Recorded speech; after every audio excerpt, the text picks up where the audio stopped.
You're with the Break-a-Leggers, and we're in London's West End at the Playhouse Theatre. to see the play Glengarry Glen. So stay tuned to find out how many legs... Whether it's break a leg or leg it.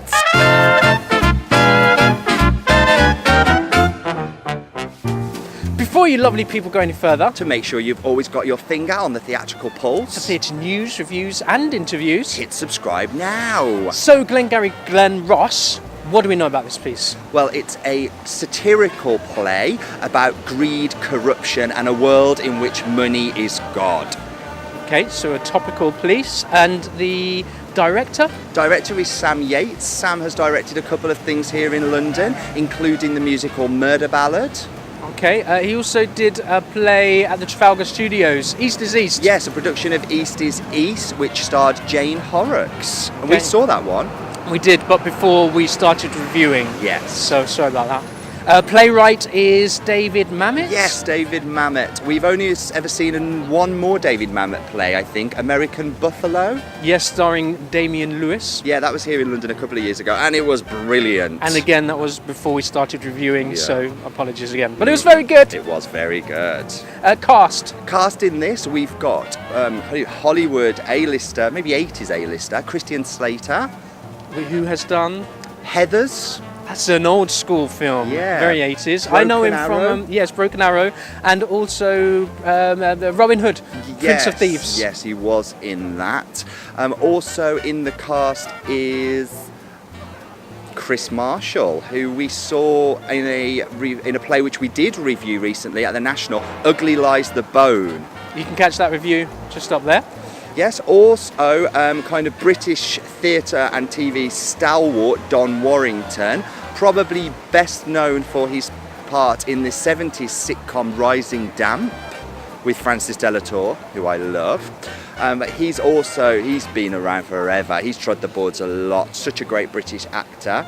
And also Robert Glenister. Well, we say he's in it. Yes. We're hoping he's in it. Yeah, he had an issue early in previews where he collapsed during a performance, clutching his chest, and was out of the show for a while.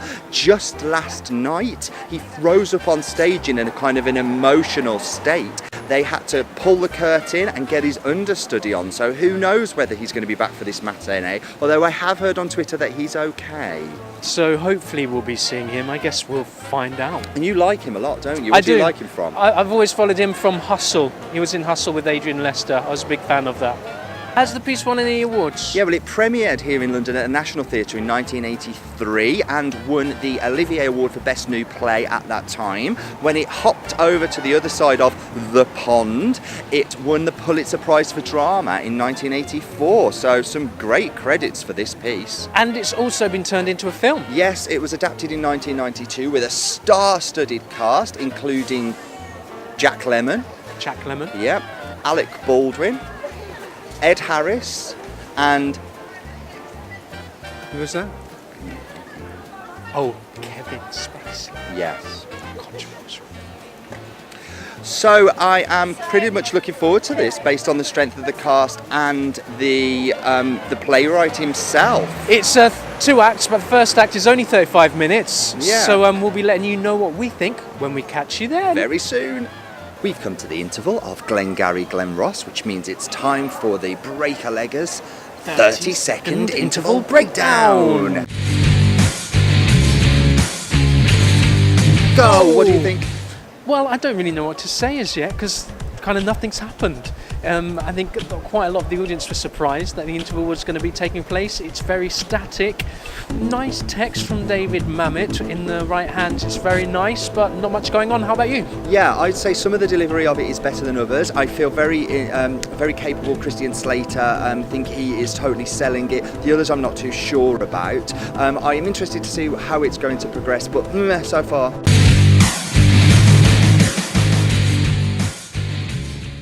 So we've come to the end of Glengarry Glen Ross at the Playhouse Theatre. How did you find that?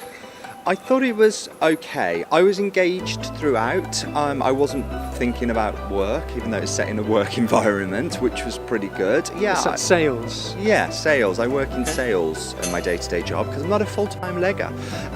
But throughout, I was thinking this has potential from a script point of view to be really compelling, really gripping, really shocking, and I wasn't particularly over enamoured by some of the directorial choices and some of the decisions that some of the actors were making. As a result, I feel like in a different production I may have enjoyed it even more. What about you? I liked it, but I do like the David Mamet style. I think he writes very well for capable actors. I think for a capable actor to have a David Mamet text in your hand is a bit of a dream, really. I don't think it was delivered well by all of the cast. I don't think all of the cast got it. Some were stronger than others, and I'm going to stick to my guns in that I don't think the interval brought anything to the show.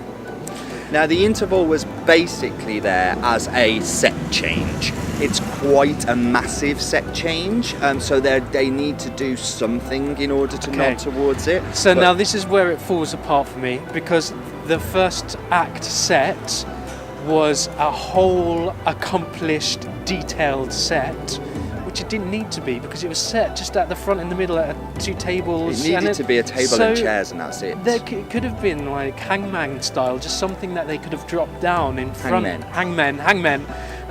Do you know, and boxed down, and then it goes up, and then you're straight into the second act. Like, just run through it. I thought it really broke it up, and I wouldn't be surprised if there were people that didn't come back after the interval because they were thinking, what's going on with this? Where's this going?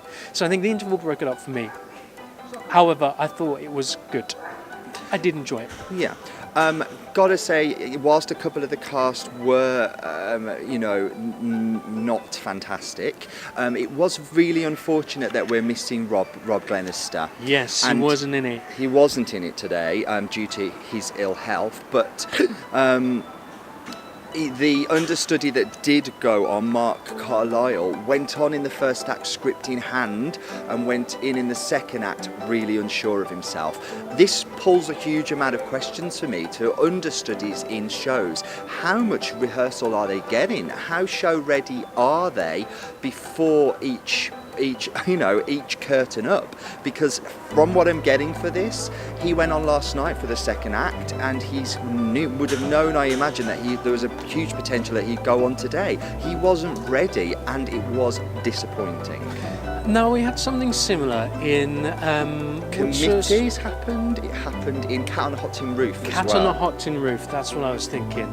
And again, the actress went on with a day's... Was it on the day? Yeah, she the day found notice. out? And she had text in hand as well. And you kind of get the idea that, understudies, the point is that they can go in show ready. Mm. I mean, the show went ahead.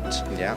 But, first act, you could tell he had the script on the table. Idea. Second act, there are a couple of moments where I kind of thought, gripping onto each other's legs. The company were kind of like helping him out, ready to jump in, and went to, and I think he just about recovered it. Mm-hmm. So, I mean, it's great that he did the job, and he was very supported by the cast. He did the job. He didn't excel. He didn't inhibit the character, and I was a bit sad by that. I grew to like him, even though I was unsafe in his hands. Yeah, there was no announcement either. What we tend to find is that when we've seen this happen before, when an actor's gone in short notice, script in hand, there's been an announcement, and as a result, the audience have given them a huge amount of respect for what they're doing, and a huge amount of leeway. There was no announcement, there was no warning about this, and I feel that it left some of the audience confused. Yeah, gone are the days when there'd be an announcement at the front, the role of so-and-so will be played by so-and-so. Mm-hmm. What's happened to that? You just get little pamphlets, little notices here and there that most people miss. Yeah. Anybody else stand out in the Christian cast? Slater. He was great. He was great. And you see these big actors, and they're okay, and you think, but actually, are they okay? And it's only when you get to them on stage that you realise they're fantastic. Yes. And that's why they've got to where they've got to. Absolutely. And also, I've got to say, stealing the show for me, it was probably Stanley Townsend in the role of Shelley Levine. Yes. Now, a great part. I recognise his face. A well-written part. And when I say about David Mamet writing for actors, he was fantastic in that part with his text. I mean, David Mamet writes, quick thoughts changing from place to place, dynamics up and down, very quick in short periods of time, and he rose to that and delivered that extremely well. We would have seen Stanley in a play at the Royal Court and transferred to the Duke of York's The Nether. I don't particularly remember his part being outstanding, although that play was good. Difficult subject matter, but yeah, I think if he was casting something again, I'd be more than happy to see him. He had such verve. Yeah, he was really good. Anything else we want to say about the piece? Anybody we want to say who we didn't enjoy? Yeah, I've got to say, for all of his credits and the fact that he's a stalwart of theatre, Don Warrington bothered me. Oh, really? No, he wasn't who I was thinking of. Oh, really? Yeah, now, well, we can have opposing ideas in here. I liked him in this. I thought his part was nicely written, and I thought he delivered it very well. Are you thinking of... Yes.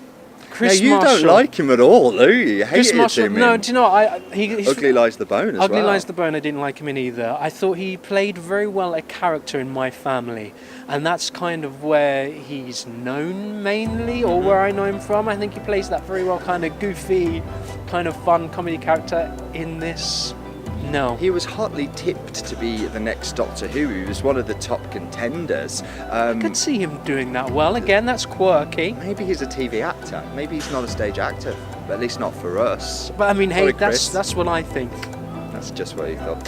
So I bet you're wondering how many legs we're going to give the piece. So for Glengarry Glen Ross here at the Playhouse Theatre in London's West End, we are going to give... 3! Just 3 legs. For me, it's a 4-leg script in a 3-leg production. Okay, I can see that. I think it's very good writing. Do you know, it's almost a bit like Marmite as well. I don't know if it would be for everyone. It's almost quite subtle in its undertones and its development and its writing, but there is good, strong characters and drama in there. Yeah, I like Mamet's writing. I think he writes bastards pretty well. He does. Yeah. He loves language, beauty language, and in the right hands, it is quite magical. Yes. Anyway, that's just what we thought. Yeah, please tell us what you think. Yeah, leave us a comment below, maybe subscribe, follow us on Twitter, we're the Breaker Leggers. We'll catch you again soon. Bye.